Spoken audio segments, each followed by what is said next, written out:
Righty. Well, good morning, fellow Rotarians. My name is Tom Borgen, and thank you for attending the meeting today. I'm a member of the Gig Harbor Morning Rotary Club and an assistant governor over in Area 11, which incorporates the Gig Harbor area and part of Tacoma. Make sure you're in the right session. This is Becoming the Peacemaker Conflict Resolution. Thanks for attending. And now I would like to introduce you to our fantastic trainer today, and that is Carissa Thompson. Many of you know her. She's a veteran trainer. She's done many of these sessions at Rotary District conferences and elsewhere. So with that, I'll let you take it over. Thank you, Tom. Hello, everybody. I'm excited about this topic. This is by far one of my favorite things to teach. I used to be a corporate trainer, and during my time as a corporate trainer, this by far was the most useful, teaching people how to understand each other a little bit better, as well as how to effectively communicate. So we're going to take a little stroll down that lane today. Today, our learning objectives: understanding why conflict occurs. We're also going to talk a little bit about how to get to know ourselves and others.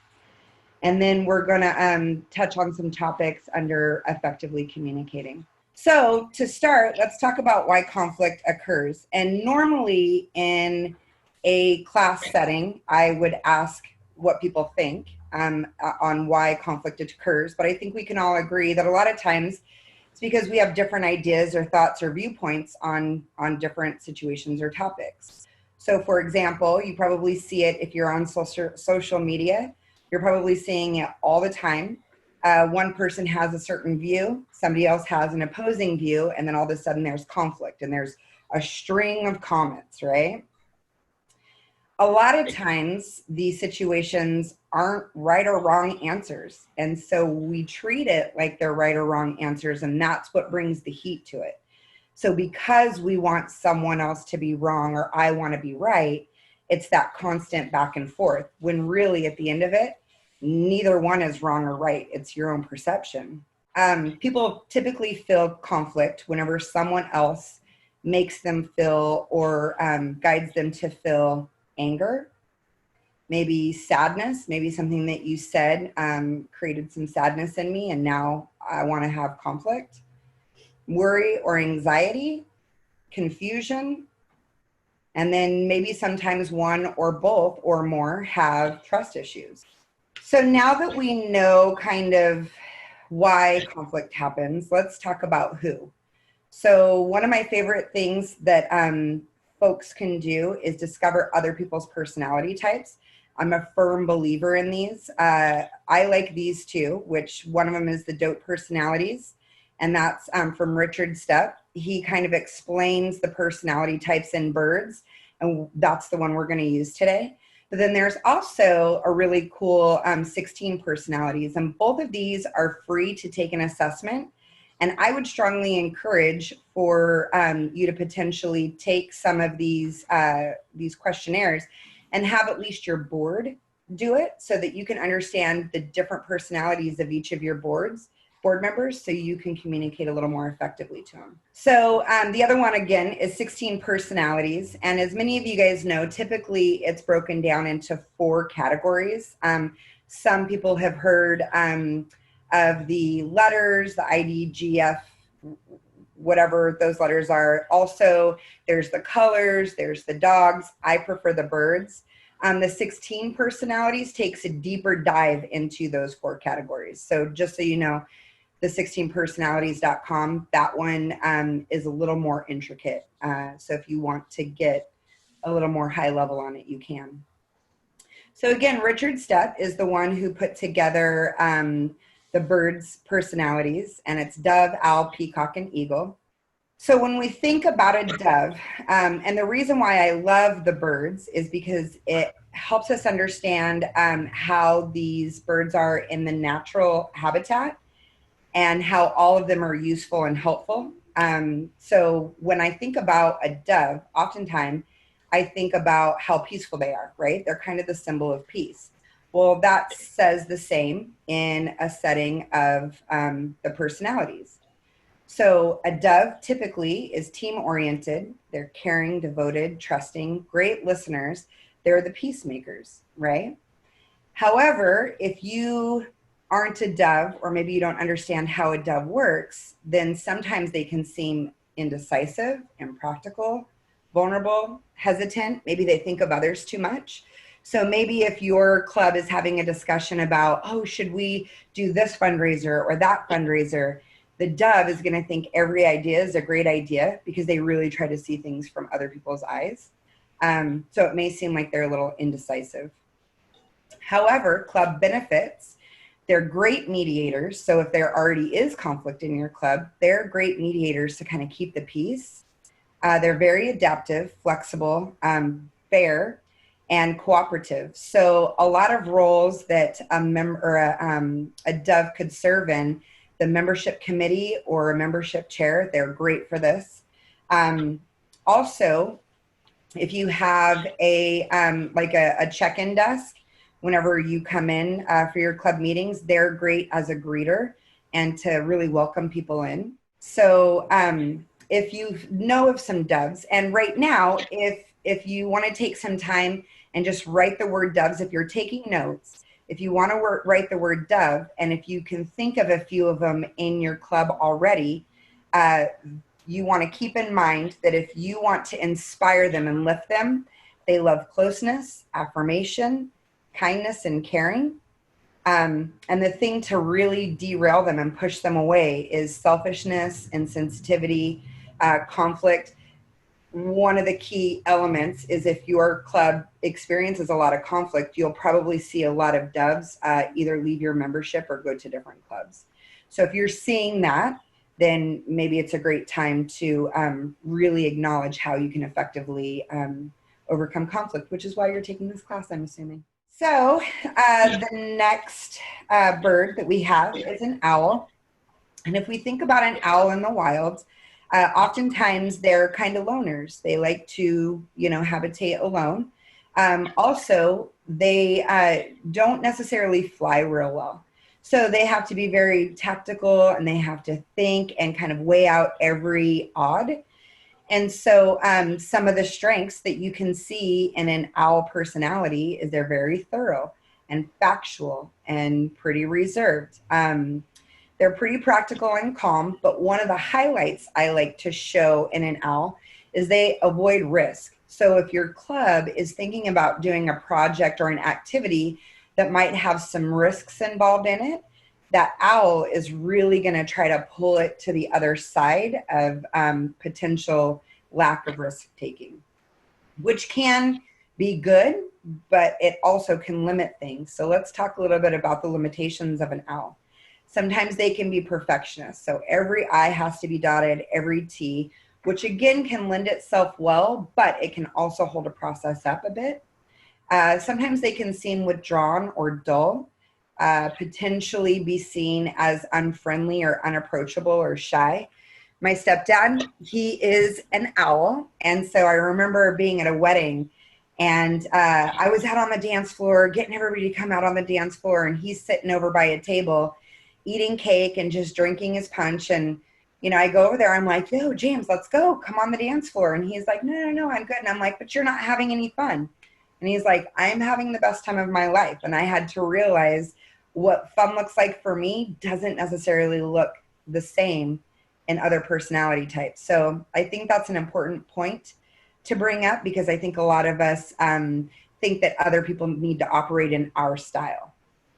So club benefits of the owl: they love routine, they're data seekers, dependable, very controlled, and they support logic and structure. So in this, they make amazing treasurers, foundation chair, secretary, admin. So there's many roles that an owl could take on and be very successful in. Part of what you can do to inspire and encourage the owl is give them tasks and appreciate perfection. So giving them tasks where perfection is important and helping to celebrate them in their perfection, because they take it very serious. Giving them roles of independence. So, maybe membership and, the welcoming committee isn't necessarily their comfort level, But again, maybe some other roles are. So meeting them where they're at and allowing them to serve in the capacity in which they're comfortable or natural. They like consistency in a club. So they're the ones that are like, okay, if we say we're going to start at noon, we need to start at noon. If we end at 1, we need to end at 1. Some things to really derail them or push them away is over assertiveness. And you'll see in other personality styles where over assertiveness is one of the limitations. And so you could see how maybe those two personalities might have conflict. So it's about understanding each other a little bit and meeting in the middle. They don't like carelessness. So if I, am messing up constantly, that can be a real frustration of an owl. They don't like conceit or fake people. So those are some hot buttons that you can stay away from, but also some ways to encourage them. Let's chat a little bit about the peacock. So a peacock in the wild, what's really important for them is to be the most beautiful peacock in the herd, right? So they love being around other peacocks, but they like to be the most beautiful, right? And so some strengths that they have, they're persuasive, they're risk takers, and I want to highlight that because we just learned that the owl likes to avoid risk. So if the peacock is a risk taker, you can see how they may butt heads a little bit, but if you flip the coin or you flip the magnet, you can see that actually the two of them can work together quite well and kind of counterbalance each other. A peacock is also very competitive. They like to pursue change, so they like things changed up. They don't like mundane and the same thing over and over. They're very confident, socially skilled. They can be extremely inspiring. They're typically outgoing. I always kind of laugh about it because it's like the class clown, and I can say that because turns out I am a peacock. So, it's always the person who's like, yeah, this is all like fun to work and do all this stuff, but, can we bring some entertainment into it? Some limitations, though, that peacocks have is sometimes we could be seen as pushy or intimidating, maybe overbearing. I have definitely been called restless and impatient. Some can seem manipulative or abrasive. So one of the things I like to point out is if, you have somebody who's coming to you and they're like, oh man, you're really pushy and my intention is not to be pushy. Well, then that means I just need to work on my personality traits a little bit to soften those so that it can lean towards my strength, not my limitation. So some club benefits, they can bring a whole lot of energy to your club. It can help your club be enterprising. They're very enthusiastic. They're the ones that really can illustrate the passion that Rotary has. And not saying that other personalities cannot, but this comes very natural for them. They're extremely quick, creative, aware. And again, they're pretty entertaining. So you can always, count on them for a good joke or, a good laugh. Some areas that they work really well in, membership is a great position for them, but also in public image. So they're really great at telling a great story and really connecting with people. So public image is definitely an area where they tend to shine. Some ways to inspire a peacock. They love attention, go figure, the spotlight. They love achievement, recognition, adventure, spontaneity. They're definitely the ones that if you were to create club awards, they would absolutely appreciate the club awards. Not all personality types would appreciate a public display of award. So that's important in knowing your club. So if you have a member who maybe that would be a little more uncomfortable, again, I encourage you to meet people where they're at. Don't expect them to bend to you.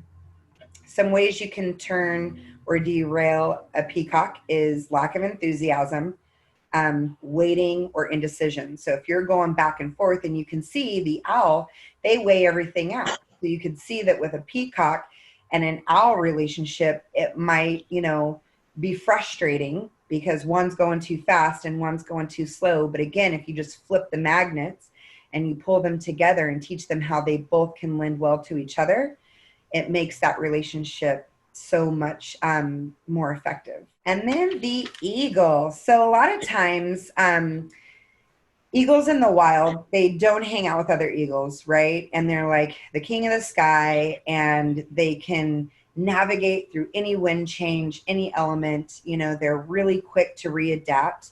And that's how eagles are in the personality as well. So their strengths, they're very practical, orderly, they're self-directed, determined, they're dependable, economical, very goal oriented. But people can sometimes see an eagle as being really abrupt, critical, unbending, stubborn, rigid.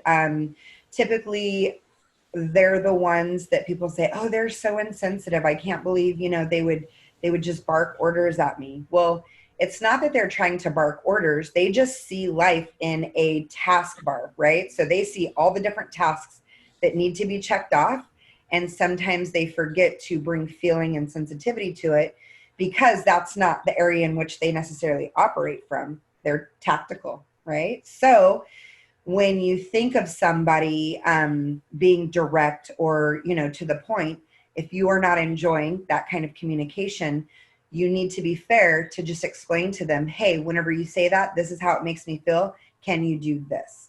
So being very direct with them and telling them exactly what you want, that's going to be the best way to navigate that relationship. Some club benefits that you can gain from having eagles around. They're by the book, so they will follow your bylaws and they will make sure everybody else follows the bylaws. They're administrative, they're effective and organized. They are impatient about details. So if you have that owl that's in that board meeting and they're really breaking down all the details, the eagle is going to get really impatient. So if you have to do that in bullet point. They'll appreciate that. And then they also like to make quick decisions. So the way that they process and reason is very quick and very precise, just like the eagle in the wild, and they can navigate that quickly. Turn-ons are ways that you can inspire them, giving them some control, responsibility, mastery. They like fast pace. And when I go back to control a little bit, I don't mean control necessarily of other people. What I mean by that is they like to make sure that they are in control of themselves. So every part of their environment, they want to remain in control. And so if you can do things that lend towards allowing others to have a little more control of their situation, for example, if I have a committee role that I need filled, instead of saying, hey, so-and-so, can you do this? Open it up and say, hey, who would love to serve in this, instead of assigning, which I think a majority of clubs do, but I've heard that some clubs don't. So again, allowing those folks to have that control. Ways that you can derail them is doubt, ridicule, laziness, or showing emotion. That's really hard for an eagle. My sister's an eagle, and I can be very emotional. And so like the second I start crying about something, she's like, oh, really? What are we doing here? Let's go ahead and let's stop doing the emotion thing, or go ahead and leave. And then whenever you come back and you're not going to be emotional, we could talk about it.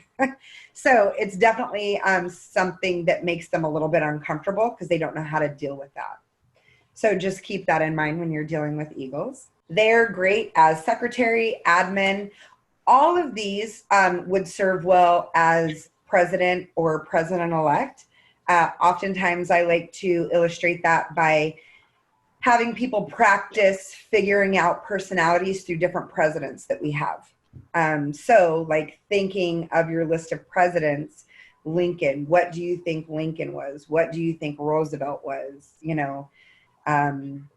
Clinton, all of the different presidents, if you can kind of try to fit them into a personality category, then when you meet other people, you'll be able to easily fit them into somewhat of a category, so you know how to communicate with them. And that's really why you would want to put them in a category or somewhere near it, is so that you know how to best communicate with them. And at this point, we're going to switch gears. But before we do, Tom, do we have any questions? I know we have a raised hand out here. Yes, I see Tony C. has one. I'm going to unmute you, Tony. Go ahead with your question. Great, thank you. It's great so far, Carissa. My question is, oh, by the way, hi, Tom.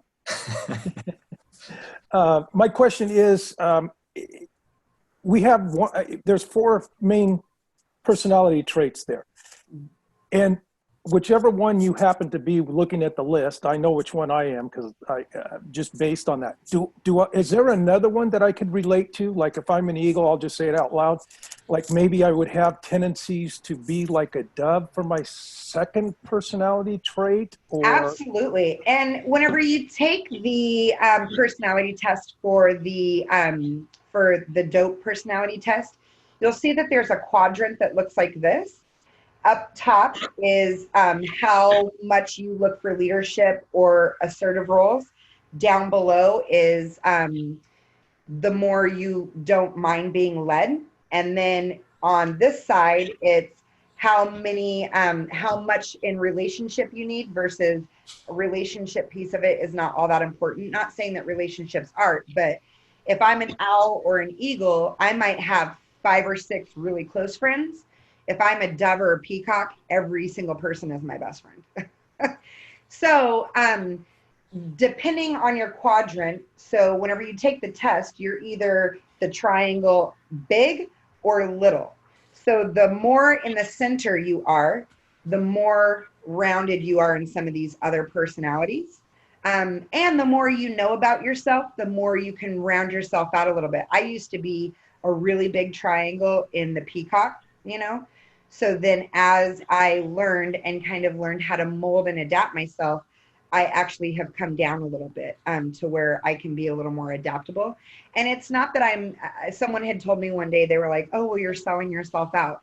No, I'm not. I'm really trying to help be bendable to other personalities, because if I've been educated and they haven't, the responsibility falls on me. I hope that answered your question. Yes, it does. Thank you so much. Excellent. Any other questions or comments before we switch gears? So what we're going to talk about is navigating emotional intelligence, also working in other people's communication style, so staying away from their hot buttons. And then we're going to dig into a few of these other topics a little more. So what is emotional intelligence? And normally in a class setting, we would kind of talk about this a little bit and get other people's opinions. But for the sake of time and the fact that we're on Zoom, I'm just going to say it. Emotional intelligence is the capacity to be aware of, control, and express one's emotions and handle interpersonal skills and relationships judiciously and empathetically. So when I was a corporate trainer, the training that was most effective for my employees was this training, conflict management, not only the personality styles, but also navigating emotional intelligence. Whereas before I would give the training, I would hear complaints of how they didn't get along with other team members, but then also, man, my husband, he really upset me this weekend, or man, my wife just never understands. After I gave this training, I would hear so many people, it's almost like a paradigm shift to where they were like, man, you know, my husband, it's like he's understanding me a little bit better. But it's because this knowledge of how to communicate more effectively is teaching them how to illustrate the example of it, therefore getting that back from their partners. So not only personally does this help, but it also helps in a professional setting as well. So 7 tips to navigating emotional intelligence. 1, be responsive, not reactive. I'm pretty sure all of you who have social media see the same things I do, right? And I'm using social media as an example because we're in an environment right now where we're not necessarily interacting face to face, and all of a sudden people get on social media and they become the keyboard warriors. So you see people have these like heated opinions or these really strong opinions, and then, you know, that opinion that someone shared, it goes against everything I believe. So they're trying to say I'm wrong. So then you get on and you try to react to it. Well, I'll encourage you, feel free to type that out and then just erase that right on back off. And try to come from a place of being responsive. A lot of times if we come at it as reactive, then all that does is fuel the flame. So if we look at how do I get the best result out of this communication, how can I respond to this? And so I think the world would be in a much better place if we could really put into practice that. Also, we need to practice letting go. Listen, I have family members who think totally different than I do, and that's okay. And we can have healthy discussion. We can have healthy debate. But the second it becomes heated and we're hurting each other, we have to let go, because it's not a win or lose. Them adjusting or helping mold my thought process doesn't mean I'm losing anything. I'm actually winning perspective a lot more. Maybe what they say is something I haven't considered, and that potentially can shape the way I think, and vice versa. But if it gets to a point where I'm so set in my beliefs that no matter what, I'm not changing, and just on principle, I'm staying in this regardless of new information, that's when you need to let go of the conversation, because nothing good's going to come from that. We need to seek to understand and be understood. And I'm going to dig in that later on. And I repeat this over and over because this is so incredibly important.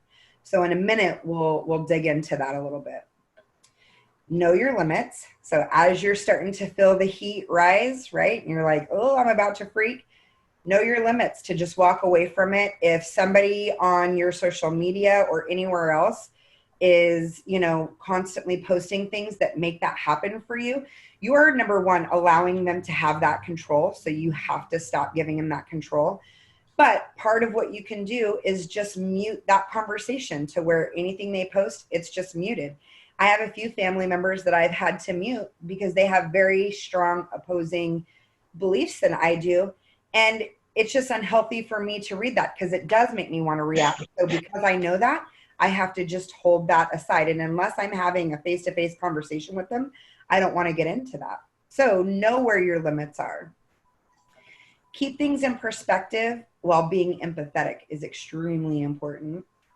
And we'll dig in that in a second. And then this is my favorite thing to say. And I said this, my son came home. He was riding the bus home, and it was a new school for him. And this kid was not being very nice to another kid. And my son is very protective of other people. And so he came home and he's like, Mom, this kid's bullying. And it just, it made me want to punch him. And I'm like, son, I get it. When other people do things, it makes us want to react a certain way. But please don't allow other people's bad character traits to change your good character traits. So we all have worked so hard, especially as Rotarians, to really create these great character traits in ourselves. So if we're finding that other people's actions are starting to change those things we worked so hard for, we have to not allow that. Like, we have to really stand firm in what we believe and who we believe we are. And if we're finding it changing, then maybe that's someone who we don't need to really have in our lives. And that's okay. We can love people from a distance. And it's all in the communication. Like, we choose to have a good attitude. People ask me all the time, they're like, oh my gosh, you're so glasses half full, and you have such a great perspective and always have a great attitude. Like, nothing ever goes wrong. And I'm like, no, I choose to have a good attitude. I don't wake up every day and just, the sun is shining. Like, I live with Crohn's disease, right? So I wake up oftentimes super sick, and like my stomach is always hurting, and I want to be angry, and I want to be, so mad at the world. And I wake up and I make a concerted choice to say, nope, you know what? The things that are going bad in life, they don't get to win today. So it's almost like the battle of, I'm going to win this day. No one else has that choice. I have that choice. So we all have the ability to have a good attitude if we choose to. A question: how do you work with someone that thinks they have high EQ, but they really don't? Yeah, that's a great question. A lot of times, so ignorance is bliss, right? And that's what I see oftentimes with people who think that they have high EQ, but they really don't. It's because they have an ignorance around it. So they've heard maybe a few bullet points and they're like, oh, I have that, but they haven't really dug into it. But then whenever you dig into it, and so your EQ has really gone up, you have to remember that person, they have an ignorance about it. So you have to try to find out, how they can be inspired, and then inspire education to them and kind of open their eyes in a slow way that's not insulting. because if it's insulting to them, they're going to break down and throw their walls up. And if it gets to a point where you've tried every way to help educate them or kind of shine the light, and they're refusing it and they're angry about it, guess what? That person just doesn't want to see. And so there's some things we have zero control over. We don't have control whether or not someone else wants to see it or not. So if they don't want to, and we'll talk about this in a second, but that's where we give them a star rating. And I'll talk about that star rating in depth in a second. But that's when their star rating would go up or down. Okay, and the other quick question is how do you assess your own EQ? Or do you have any recommendations? Yeah, absolutely. So a really great way to assess your EQ is when you do see things like something on social media that makes you heated. To assess your EQ is how do you handle that? So are you typing stuff and you're aggressing back, or you're reacting, or are you really practicing bringing that down a little bit? And in a second, we'll talk about being a thermostat. So if you are being a thermostat and bringing the heat down and then responding to it. So if you make a concerted effort to keep a list every day and just say, how many times did I react to something versus how many times did I respond? And the best way to do that is with your family. Like, my kids are like my greatest challenge whenever it comes to my EQ, because they know how to get to me, right? So the more that I can respond to them and practice that, the easier it becomes on the outside world. So your family is actually a perfect way to do that. So putting yourself in other people's shoes, I always like to tell a story about I went on my lunch break and I went to the meat counter and I was going to get meat, and, the time's kind of ticking. And this lady's on the phone and she's kind of in the little cubby, and I'm sitting there thinking, oh my gosh, no, I'm not on my lunch. It's all good. So, and again, this goes back to how do you know if you have good EQ? Some days you have it, some days you don't. Well, this day I chose to really try to focus on my EQ. So she comes around and she goes, hi, how are you? How can I help you? And it took everything in my being not to say, oh, it's all good. I'm happy to wait, right? And like have an attitude, but I didn't. And I said, I'm having a great day. How's your day going? And she, kind of stutters a little bit. And she's like, actually, I just got off the phone. My son is on the way to the emergency room. He broke his arm on the playground. And instantly, my perception of her and the situation completely flipped, right? Now, all of a sudden, I'm like, why are you still standing here? Go take care of your son. So that's an illustration of practicing good EQ, because you can uncover information that can totally change the set of what you're standing in. So make sure to put yourself in other people's shoes, because when you do this, it can create this whole different dimension for you. We talked a little bit about a star rating. By far, oh my gosh, you guys, this has been the best thing that has ever been discovered for myself. Dr. Casey McNeil in Building Relationships. So this book that I read, Building Relationships, he talks about it. And so basically what you have is you have the star rating from 1 to 10, right? 1 star rating is someone I don't know, right? I've never met them before, and they come up and they're like, hey, I don't like that shirt on you. Well, you know what? You have a star rating of 1, so I really could care less. I don't know any of your background. I don't know if you're having a bad day. I know nothing about you. So what you say, it's 1 rating for me. So it has 0 pull in my emotional direction. 10 would be someone I completely trust your intentions. My mom, she tells me things that even though sometimes it might hurt my feelings, I know she's saying it for my best intention. So if she came up to me and said, Krissa, I don't really like that shirt on you, she's not saying it to hurt my feelings. It's because I really don't look good in it, right? And then you have somebody who has a star rating of 5, who, I don't know, maybe we hang out, maybe we're in the same club together, but you know what? Maybe I don't trust their intentions. Maybe they have the same shirt at home and they think I look better in it, so they don't want to see me in it anymore, right? So maybe they come up, I don't really like that shirt on you. Well, you know what? You have a star rating of 5, so it's not gonna pull me either way. People can gain star ratings. People also can lose star ratings. So the second that I started putting almost a star rating above people whenever I meet them, and as they do things where I start trusting their intentions, they start gaining stars. And if they do things that are just like kind of hurtful and pointed, they start losing them. And as I learn to do that, the effect that has on me, or that I allow for it to have on me, is so much easier to control. So then I no longer become reactive, I become responsive. So hopefully that makes sense, and I've been able to illustrate that in a way to understand it. Communicating to other people's styles, so bending to them. Now that we learned earlier about how each of those personalities function, this is a way that you can bend to them. So if you have that eagle, right, and you're trying to communicate to them, instead of beating around the bush, just be straight to the point, right? Talk about facts. And trust me, when you're done with the issue, be done. When it's resolved, don't keep bringing that up. Don't keep having that as a problem, because that's really going to frustrate them, right?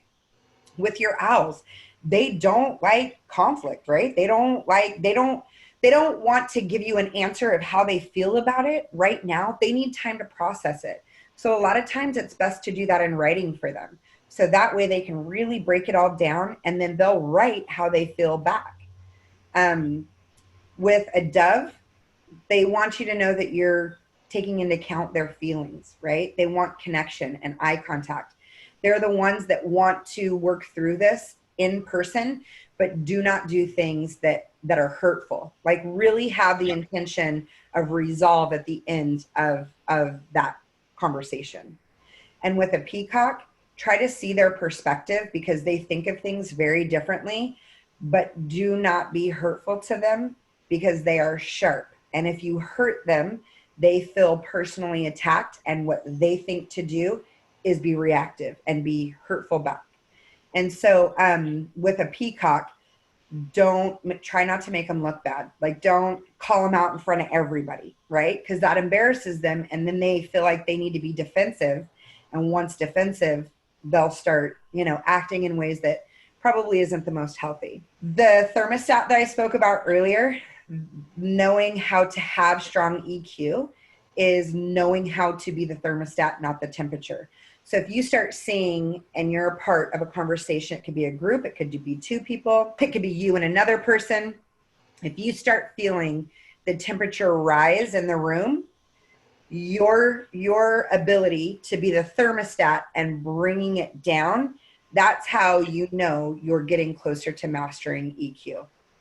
So whenever I see a group of people and they're getting into this debate and it's starting to kind of go sideways, I instantly can look at all their different personality types and really think about how do they like to be inspired, and then really create and guide my conversation to that so that it can bring the temperature down. So I can practice being a thermostat. Seeking to understand and then being understood. This is so crucial. You have to do it in this order, right? So seeking to understand what they're thinking and seeking to understand their perspective. The reason that's important is because we need to illustrate what that looks like to respectfully listen and to respectfully have a different opinion, but agree to disagree. Like we have to show and illustrate what that looks like in order to be understood, or in order for our voice to be heard. Now, I'm not going to tell you that if you do that, that automatically sets them up to do that for you. I can't tell you that they're going to respectfully listen and respectfully agree to disagree. But what that does is it allows you to live in that good character first. And if when you are trying to be understood, they cannot, that's when that star rating goes from, if they had a 7, now they have a 5. So how important is it really for you to get that point across? Is it worth the energy and the time? So sometimes we see things not as they are, but as we are. So love brings understanding. Again, earlier we kind of talked about things being right or wrong. And there's so many things in this world that's not a right or wrong. Always assume a positive intent. So if you can always just assume, even if somebody is approaching it in the wrong way, at the end, they're trying to get you to see their perspective, and to them, their perspective is right. So they're just trying to get you to see things the right way. So at the end, they really do have positive intent. They just don't know how to get there. And sometimes they can be a little unbending, so they don't see that you have the best intent for them. So if you can just assume that everybody has positive intent, you'll be able to combat negativity in a more positive way. And again, if they're just really firm in that, you sometimes have to let go. And that's okay. It's okay to let things go and still care about the person or the topic. And I don't know if any of you guys have seen this on anywhere, but this is so awesome. So many times in my career in managing people, I used to hear perception's reality. Here's the thing. Perception is not reality. However, it's the other person's reality or it's your reality, right? So if I'm in this image and I'm standing underneath it and I see it as a 6, that is absolutely that person's reality. It's not the other person's reality. However, in order for conflict to start resolving, we have to see it the way other people see it so that we can at least lean in a little bit closer. So maybe if I'm in conflict, I need to walk around where I see it as a 9. I need to walk around and say, oh, this is why you see it as a 6. Okay, I can see that. Now come over here. I want to show you why I saw it as a 9. So again, people's perspective is not always reality, but it's their reality. So it does matter. Be careful what you say because that's how other people will receive it. The second it's out, those words are going into their filters and then playing on emotion, whether it be good or bad. So we really need to be thoughtful about how we deliver things because that's how it's gonna touch people, right? And if you find that when discussing something with somebody, all of a sudden makes them angry or sad, or those things that we listed earlier gives them anxiety or worry, if you're seeing that that's happening and that wasn't the intent, be mindful to stop the conversation and say, wait a minute, what I wanted to deliver certainly it wasn't to create an outcome of you being angry or upset. So where can I re-explain this? How can I deliver this to you in a way that doesn't get you to this area, to the anger area, because that's not where I wanted this to go. And when doing that, try to take blame on yourself. There's nothing wrong with that. For me to say, oh, well, I said that and you didn't understand that, that's combative. If I were to say, man, when I said that, that wasn't the response that I was hoping for. So how can I re-explain that to you? Because that wasn't my intention. For you to feel this way, it wasn't the intention. And if a relationship is important to you, this is well worth it. So Rotary theme this year, right? 2021 is Rotary Opens Opportunities. So this is an opportunity for all of you to take this information and really learn how you can really be meaningful and mindful about the relationships that you have going forward. So with that, I want to open it up to any questions.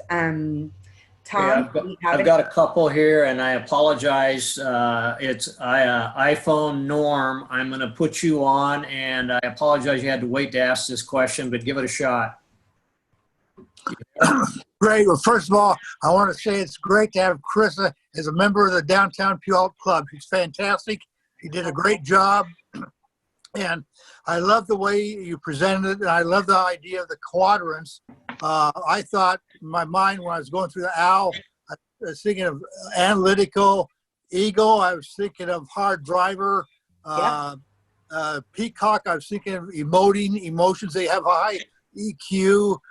Think of Bill Clinton as one, if you want to give an example. And the dove friends, I thought Mr. Rogers. And the quadrant idea I love because just the opposite of the quadrant from the emote is the owl, the analytical. So they have the least in common, but yet they share traits of the dove and the hard driver.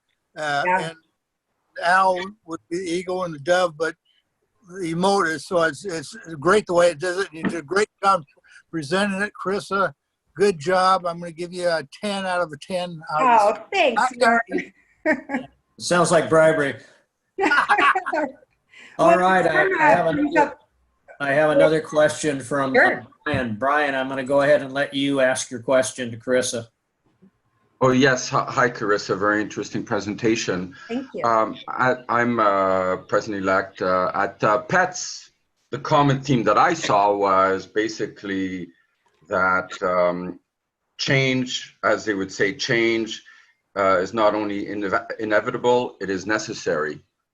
And we have a situation with our club, higher demographic age, and in the session on revitalizing club, it seemed like the common syndrome that was hurting the club is the old white guy syndrome. We've always done it this way, you know, it forever, right? So, and it's working, so don't change it. So the thing is, we have a club where our past president has often said the club is dying, and very astute on his part, because that seems to be the case. We're like heading, you know, it's dwindling, and a lot of people mention about our club that it's sad, because 5 years ago we used to meet in a big ballroom, and now we're like in the semi-basement, a bit like that movie Office Space, right? If you've ever seen that one, where the guy ends up in a locker downstairs in the basement. So we're heading, and it's like we're seeing the iceberg. We're on the Titanic. We're seeing the iceberg. But we still have time. I believe we still have time. Right. So how, if we're going to implement change, and change has to be implemented, but people are comfortable, status quo, how do you bring them on to implement that change? Well, that's a great question. And I think what happens whenever you start introducing change, it gets back to people feeling they're right or wrong, right? So if I say, hey, we've done it this way all the time, but we need to change that, instantly people feel defensive and they're like, wait, I was wrong. No, you were right in the time, and the world changes. And as it does, we need to adapt to it. So if you can help really illustrate, hey, maybe we don't need to change, we need to adapt. And if you just use some word changes a little bit, for example, if I want to have a more diverse club, it's better if I use the word inclusive club, because if I use the word diverse, I'm instantly putting a division whether or not people come in or not. So if I say, man, we really need to have a more inclusive club, instantly I'm including others. So sometimes you just have to wordsmith a little bit for people to understand. And then for change, people need to feel as though their work's passion and life, life experience and this that they created is being acknowledged and being noted. So as long as you can do that, they'll slowly start coming along, and then ask them to be a part of that process. A lot of times if they feel like they can be a part of that process, you're not saying, oh no, what you had before is horrible now. That's not what you're trying to say. What you're saying is what you had was amazing at the time that it needed to be. Now we need to adapt in a different way. Do you think you could come along board on this? And then maybe suggest a couple of trainings for them. There's a physical raised hand on Samsung, and I'm gonna, I don't have your name, but I'm gonna unmute you. Marlene Oliver, Victoria Rotary Club. I'm in Brian's club, and this goes international. Pushback from RI, how to get to the top to affect real change. I was in Cuba a few years ago, met with an attorney a couple times, hung out with him. He's very impressed with Rotary. Pre-Castro, there were 6 Rotary clubs, and all I got was pushback from RI. All we need is a letter. This attorney works with the government. A letter to the government of Cuba. I have to update with him because I haven't spoken with him a while. Another one is a trip to Nepal. This is to prevent war between Nepal and India. South of them is Rajasthan, which is where the Great Indian Desert is. And Nepal has a lot of water. Rajasthan has drought. and I want to prevent a war, and it's hard to get to somebody who will pay attention. Another one is on a trip to Valletta, Malta. Knights of Malta, you've probably heard of. They have about 13,000 members, more money than they know what to do with, and they're moving toward not being a religious group. And that was maybe 5 years ago, maybe they're there now. How do we get RI to engage? Are you taking, by chance, a later session that I'm teaching about life in chaos, living life in chaos? No. No. I talk a little bit about that. Being passionate and conviction is how you're going to do that, and then just sticking with it. To be honest with you, like, I've been doing a lot of research on injustice and really trying to implement change and opening people's eyes. Man, it takes a long time, and you have to be tenacious, and you have to continue to do it. It's a marathon. I can't give you the easy button, because there's not an easy button. So you're just going to have to keep being tenacious. And when you do craft your messaging, try to not come at it attacking. You never do this. You're never going to do this. Really think about how can you craft it to inspire change. So that's how I would probably answer that. I work with doctors on new technologies of which they were ignorant, and I've done for decades. So pleasant persistence pays off, of course, is sales training 101. I'm just, where do you go when some people just have their minds turned off, period, and they're standing in the way of what we would call adaptation and moving things forward? Yeah, you just have to redirect. So if that's not going, you have to back up, analyze the situation, and come up with more different creative ways to approach. So, I mean, it's just like in war, whenever you really look at it in war, they go to attack a certain way. If that doesn't, they back up, they reassess, they do it again, they back up. And sometimes you're doing that over and over, and that's where the tenacity comes in. So Carissa, we have maybe 2 more questions here. We'll try. Yeah, absolutely. I'm going to, Valerie, I don't know if we've gotten to you yet. Go ahead, you're on. I'm unmuting you. The question I wanted to ask you, Carissa, was what courses would you recommend for a club that is working at adapting? Adapting, sure. Number 1, the dope personalities is super easy to kind of go through. So I would absolutely start there so that everybody can understand how people operate in their own personality schemes. And I would be happy during this time, if your club wants to do something like that, I'd be happy to come and do and that kind of opens it up for any of you. If you guys are interested, maybe we can do a separate course to where your clubs can participate, and maybe have it a little bit longer for some discussion. That would be wonderful, because I think sometimes bringing in a outsider, I would say disinterested third party, but an interested third party can be really helpful. Absolutely. And my information is on the screen right here. Okay. So feel free to reach out to me. Absolutely.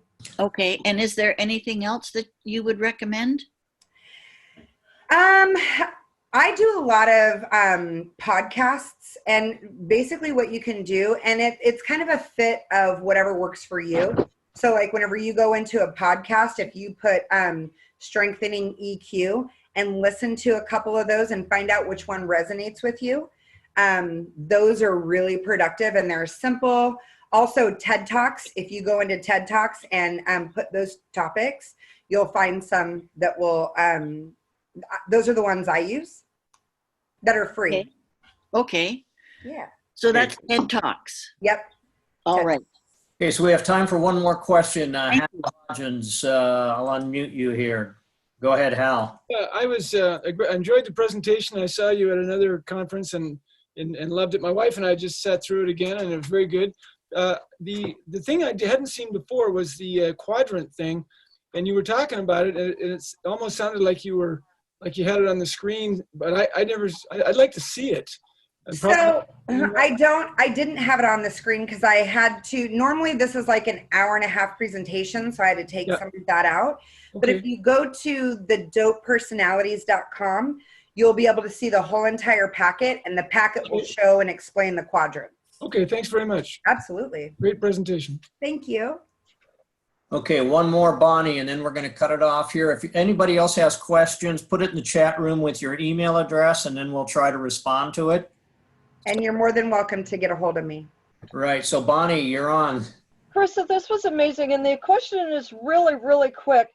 If I'm having conflict with an individual that I don't know well enough to know what their strengths and weaknesses are, where they fill into the dope diagram, how do you try to modify or adapt your address to them? So that's very tricky. What I do whenever I have a situation like that, and as you go through and start seeing people's personality traits and paying attention to it, it gets easier to kind of see which style they're in. However, if I don't know, especially if I'm crafting a letter, then what I do is I put in front of me every single personality traits, hot buttons, and I try to stay away from all of them. So it can be a little tricky, but it's doable. That's excellent. Thank you. You're welcome. All right, so we're a couple minutes over. Carissa, do you have any last words of wisdom for our fellow Rotarians before we sign off? Man, just really try to take this time that we have in this new norm to really hone your skills, hone the things that you're learning, do some self-evaluating, so that whenever we are able to return back to what a new norm is going to be, that we can have those character traits built in us that we're really excited about. So take care of you, be well, and feel free to get a hold of me anytime.